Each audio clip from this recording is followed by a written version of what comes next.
کیا آپ جانتے ہیں کہ اس وقت لاکھوں مسلمان ایسے ہیں کہ جن پر حج فرض ہو چکا ہے، اور حدیث میں ان کے لیے خطرناک وعید ہے کہ حدیث میں آتا ہے کہ جس پر حج فرض ہو چکا ہو اور اس کے پاس زاد راہ ہو، جانے کے اسباب ہوں، کھانے پینے کے اسباب ہوں، سفر کے اسباب ہوں، اور وہ حج نہ کرے تو کیا وعید ہے۔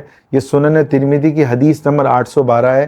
اللہ کے نبی صلی اللہ علیہ وسلم نے ارشاد فرمایا ان یموت یہودیا او نصرانیا، کہ ایسا بدنصیب یہودی ہو کے مرے یا نصرانی، یہودی ہو کے مرے یا عیسائی ہو کے مرے۔ اللہ کے نبی صلی اللہ علیہ وسلم نے فرمایا کہ مجھے اس کی کوئی پرواہ نہیں، یعنی اللہ کو بھی اس کی کوئی پرواہ نہیں کہ جس کے پاس پیسہ ہے، مال ہے، دولت ہے، جا سکتا ہے، ایک ہفتہ اس کا لگے گا، ارب پتی موجود ہیں مگر ان کا بلاوا نہیں ہے، پیسہ ہے مگر جو ہے ان کی اتنی اوقات نہیں ہے کہ وہ اللہ کے گھر کو دیکھ سکیں۔ جیسے ہم ہر ایرے غیرے کو اپنے گھر میں نہیں لاتے، اللہ بھی اپنے گھر میں ہر ایرے غیرے کو نہیں لاتا۔ اگر آپ ان بدنصیبوں میں ہو کہ جس کے پاس پیسہ ہے 12 لاکھ 15 لاکھ اور وہ حج کر سکتا ہے مگر وہ کہہ رہا ہے میں گاڑی لوں، نہیں، آپ نے گاڑی بیچی، آپ پہ حج فرض ہو گیا، آپ کے لیے گاڑی ضرور نہیں ہے کہ آپ گاڑی بیچ کے دوبارہ گاڑی لو، نہیں، آپ کے پاس پیسہ آ گیا، آپ پہ حج فرض ہو گیا۔ آپ نے مکان بیچا، آپ کے پاس پیسہ آ گیا، حج کا سیزن ہے، آپ کو حج پہ جانا پڑے گا، آپ بولو کہ میں اس سے مکان لوں، نہیں، پیسہ آتے ہی آپ پہ حج فرض ہو جائے گا۔ تو آپ چاہتے ہیں کہ آپ اپنی اولاد کے چکر میں یہودی ہو کے مریں یا نصرانی ہو کے مریں؟ اللہ کی قسم، زنا، شراب، جوا، چوری، ڈکیتی، قتل، کسی بھی گناہ پہ اللہ کے نبی صلی اللہ علیہ وسلم نے یہودی یا نصرانی ہو کے مرنے کی وعید نہیں دی ہے۔ تو بہت خطرناک ہے کہ جس کے پاس پیسہ ہو اور وہ پھر بھی حج نہ کرے۔ اچھا، ہمارے ایک دوست نے حج کیا، حج کے بعد میں نے دیکھا کہ ان کا مال و دولت کی فراوانی، برکتیں، خیریں، گھر نہیں تھا، گھر خرید لیا، جگہ نہیں تھی، دوسری جگہ آفس اپنا لے لیا۔ تو میں ان سے پوچھا کہ یار کیا اللہ نے تم پہ کرم کیا ہے کہ تم نے حج کیا اور تمہارے پاس کچھ بھی نہیں تھا، آج تم ماشاءاللہ۔ تو کہنے لگے کہ میں نے حدیث سنی پیسہ ہو اور حج نہ کرے تو وہ یہودی ہو کے یا نصرانی ہو کے مرے۔ تو اس پر آپ صلی اللہ علیہ وسلم نے ایک الارمنگ سچویشن دی ہے، ڈرایا ہے۔ فرمایا کہ میں نے حدیث سنی، فوراً میرے دل پہ لگی، میں نے اپنی وائف سے کہا، کہنے لگے اس وقت وہ ساتھی ہمارے کہنے لگے، ہمارے تبلیغی دوست ہیں، کہنے لگے میں نے 7 سال سے میں پیسے جمع کر رہا تھا، ایک پلاٹ لیا، میں نے کہا کہ وہاں تو مجھے رہنا نہیں ہے، میں نے کر کے قسطوں پہ ایک پلاٹ لیا، 70 لاکھ کا وہ پلاٹ بکا، مجھے ایک فلیٹ لینا تھا۔ کہنے لگے اپنا حج کا سیزن آ گیا، تو حج کے جو ہے میں نے وعید سنی امام صاحب سے جمعے کے بیان میں۔ تو اب دیکھو ہزاروں نہیں لاکھوں لوگ وعید سنتے ہیں جمعے کے بیان میں، کتنے عمل کرتے ہیں یہ سوچیں۔ کہنے لگے میں نے اپنی بیوی سے کہا کہ ہم حج نہ کریں۔ اس نے کہا کیوں؟ تو میں نے اس کو سٹوری سنائی کہ بھائی اتنی خطرناک وعید ہے۔ تو میری بیوی کہنے گھر کو چھوڑو، کیا پتہ ہم 2-4 سال میں مر جائیں، ابھی ہم 50 کے تو ہو چکے ہیں، تو گھر سے زیادہ ضروری ہے، اولاد کے لیے اللہ دے دے گا، گھر دیکھا جائے گا، پہلے ہم حج کرتے ہیں اور پھر ہم جو ہے گھر بناتے رہیں گے۔ تو ہم نے ان 70 لاکھ میں سے 30 لاکھ روپے حج میں لگائے۔ وہ کہنے لگے حج سے میں واپس ہی آیا، گھر میرے پاس نہیں تھا، 40 لاکھ میرے پاس تھے۔ کہنے لگے اللہ نے پھر میرے کام میں اتنی برکت دی، اتنی برکت دی، اتنی برکت دی کہ اس پیسے کو جو میں نے لگائے تھے 30 لاکھ، اللہ نے اس کو 10 نہیں 20 نہیں 30 گنا لوٹ کر کے مجھے لوٹایا۔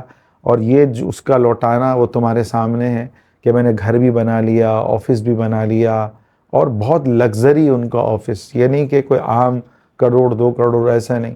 تو کیا ہے میرا عزیزوں کہ اس واقعے میں ہمارے لیے ایک بڑی ہی عبرت ہے، اور وہ حدیث میں بھی آتا ہے کہ جو شخص مشقت میں حج یا عمرے کرتا ہے یا پے در پہ حج عمرے کرتا ہے، حدیث میں آتا ہے اللہ اس سے رزق کی تنگی کو دور کر دیتا ہے، خیر اور برکتوں کی رحمتیں اس پہ نازل ہوتی ہیں۔ میں حدیث کا مفہوم بتا رہا ہوں، تو صاف حدیث میں یہ صریح الفاظ ہیں نا جو رزق کی برکتوں کا، اس پہ یہ بھی ہے۔ اس کے ساتھ بھی ایسا ہی ہوا کہ اس نے مشقت کر کے حج کیا۔ کتنے لوگ ہیں ان میں اتنی ہمت ہے کہ ان کے پاس پیسہ آ گیا، اب ان کے پاس 2 راستے ہیں کہ یا تو وہ گھر لے یا پھر وہ کہے کہ نہیں یار ہم حج کر لیتے ہیں۔ تو میرے عزیزوں، اگر آپ پر حج فرض ہو چکا ہے، اللہ کی قسم آپ حج کرو، بے شک آپ پرائیویٹ سے کر لو، گورنمنٹ کے 12 لاکھ ہیں، پرائیویٹ کے 17 لاکھ 18 لاکھ یا 15 لاکھ ہیں، آپ پرائیویٹ سے کر لو۔ دیکھو آپ مرنے کے بعد نیکیاں کام آئیں گی، پیسہ کام نہیں آئے گا۔ قرآن میں اللہ کہہ رہا ہے یوم لا ينفع مال ولا بنون الا من اتى اللہ بقلب سلیم۔ قیامت کے دن نہ مال کام آئے گا نہ اولاد کام آئے گی۔ کیا کام آئے گا؟ غلاظت سے بھرا ہوا جو دل ہوگا، اس میں اللہ کی محبت پیدا کرے گا، اللہ کی محبت سے اس دل کو بھرے گا، اس غلاظت کو دھوئے گا۔ وہ دل قیامت کا دن جو 50,000 سال کا ہوگا، اس دن یہ دل کام آئے گا جس کا اللہ سے تعلق جڑا ہوا ہو، اور جس کے بعد پیسہ ہو اور وہ حج نہ کرے، 1% کا اس کا اللہ سے تعلق نہیں جڑا ہوا، 10% اس کا ایک مسلمانیت یا اسلام اس کے اندر ہے۔ تو کوشش کرے میرے عزیزوں، اس واقعے میں ہمارے لیے بڑی عبرت موجود ہے۔ اصل بات میرے عزیزوں حج کرنے کی نہیں ہے، ہمت کی ہے، طاقت کی ہے، سوچ کی ہے۔ لوگوں کے پاس لاکھوں نہیں، کروڑوں نہیں، اربوں روپے موجود ہیں، حج کو وہ ٹالتے رہتے ہیں۔ اور کچھ ایسے بھی خوش نصیب ہیں جن کے پاس بنگلہ فیکٹری نہیں ہے، مگر اللہ نے ان کو حج کی توفیق دی، جو پیسہ جمع کیا۔ آپ کو پتہ ہے ابھی ایک بندے کا آیا، 27 سال تک اس نے پیسہ ٹک ٹک کر کے جمع کیا، اور پھر وہ ہندوستانی چچا میاں حج کے لیے پہنچے۔ 27 سال پیسہ جمع کیا۔ آپ کے پاس تو ہے، انہوں نے مشقت والا حج کیا۔ آپ تو جس کے پاس پیسہ ہے وہ تو لگزری حج کر سکتا ہے، اچھے سے اچھے کھانے، اچھے سے اچھا ہوٹل، سب کچھ۔ آج کل تو حج تو مشقت ہے ہی نہیں، 3 دن ہیں آپ کے، وہ آپ کو جو ہے ان 3 دنوں میں جو ہے آپ کو سمجھ لیں جیسے ہم نمازیں پڑھتے ہیں ویسی ہی نمازیں پڑھنی ہیں۔ بس مقام منی، عرفات، مزدلفہ، ان 3 مقامات پر ہمیں اپنا وقت گزارنا ہے۔ تو میرا عزیزو تھوڑی سی وہ بھی خیمے ہیں، خیمے میں اے سی لگا ہوا ہے۔ کوشش کریں جس بندے پر حج فرض ہے وہ اس حدیث کو سنیں اور حج کرنے کی پکی نیت کرے، اور پیسہ ہے فوراً نکلے، پتہ نہیں ہے کہ کب بلاوا آ جائے۔ اور میرے عزیزوں ثواب چاہتے ہیں کہ آپ کی وجہ سے لاکھوں لوگ حج پہ چلے جائیں، تو اس کے لیے اس ویڈیو کو زیادہ سے زیادہ پھیلائیں۔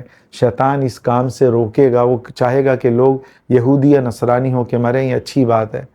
تو جو اس کو زیادہ سے زیادہ پھیلائے گا، آخرت میں اس کو بہترین پھل ملے گا۔ اللہ تعالیٰ ہمیں عمل کرنے کی توفیق عطا فرمائے۔